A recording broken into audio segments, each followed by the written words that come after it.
अब आप लोगों को वॉल्यूम 2 का अध्याय 53 के वर्ड का PDF फाइल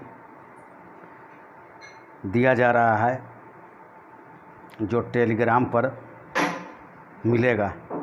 इसे अच्छी तरह अभ्यास कर लिखेंगे। धन्यवाद।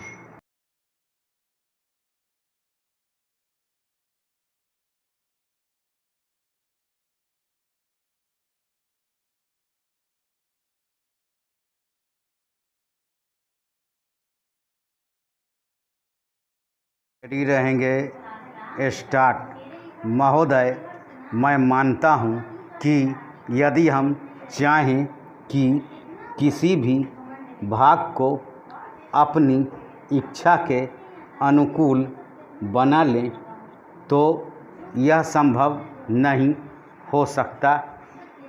किसी भी देश में जितने लोग बसते हैं, उन लोगों के हृदय में जो भावनाएं पैदा होती हैं, उनमें जो विचार उठते हैं, उन्हीं से भाषा निकलती है।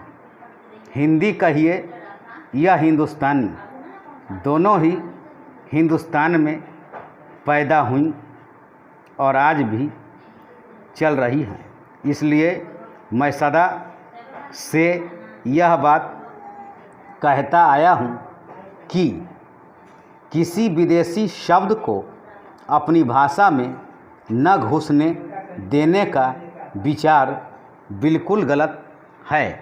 यदि कोई जीती जागती भाषा आगे बढ़ रही है, उन्नति कर रही है, तो उसमें बाहर के शब्द आए बिना रह नहीं सकते।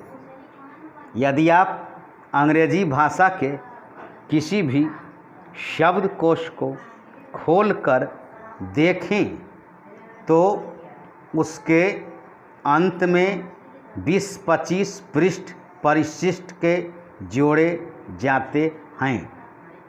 उन पृष्ठों में अंग्रेजी भाषा में जो नए नए शब्द आते हैं, वे ही दिए जाते हैं। कुछ दिन हुए मुझे चैम्बर्स का एक पुराना शब्दकोश मिल गया।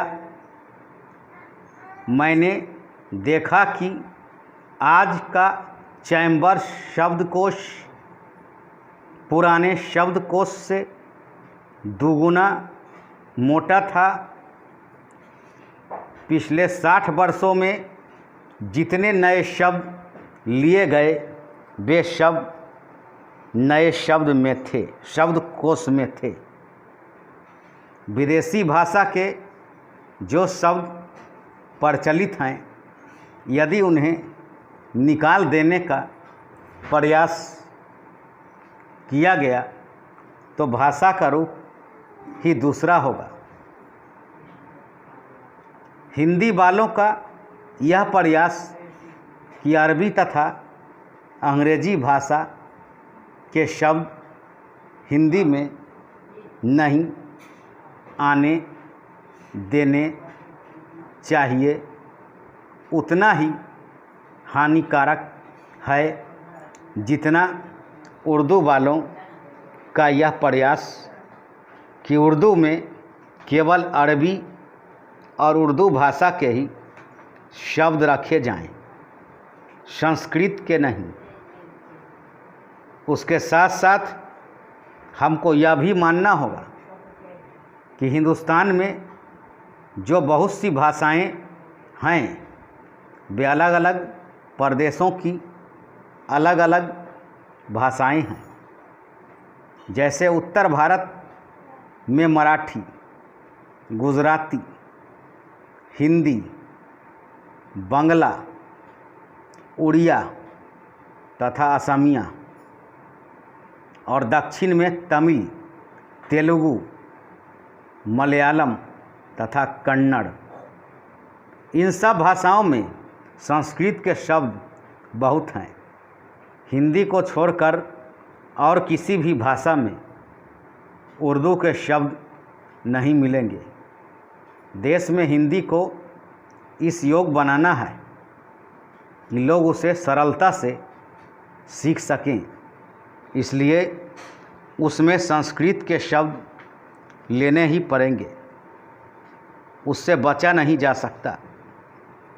हमारे संविधान में हिंदी की व्याख्या इस प्रकार दी गई है कि हम उसी भाषा को हिंदी मानते हैं जिसके मूल में संस्कृत है।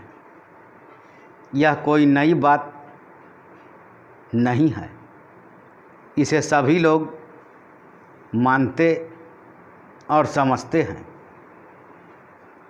आज लोग कुछ ऐसी हिंदी लिखने लग गए हैं जिसमें संस्कृत के बड़े बड़े शब्द अधिक आते हैं, जो मेरे जैसे आदमी को, जिसने संस्कृत नहीं पढ़ी है, समझ में ही नहीं आते। जो व्यक्ति संस्कृत या अरबी भाषाओं में से किसी को भी अधिक नहीं जानते, परंतु अच्छी हिंदी या हिंदुस्तानी लिख सकते हैं, उनको इतना समय नहीं कि वे संस्कृत और अरबी के बड़े बड़े शब्द लें। वे तो छोटे शब्दों में ही अपना काम निकाल लेते हैं। बड़े शब्द लेने हों तो वह दूसरी चीज़ है। धन्यवाद।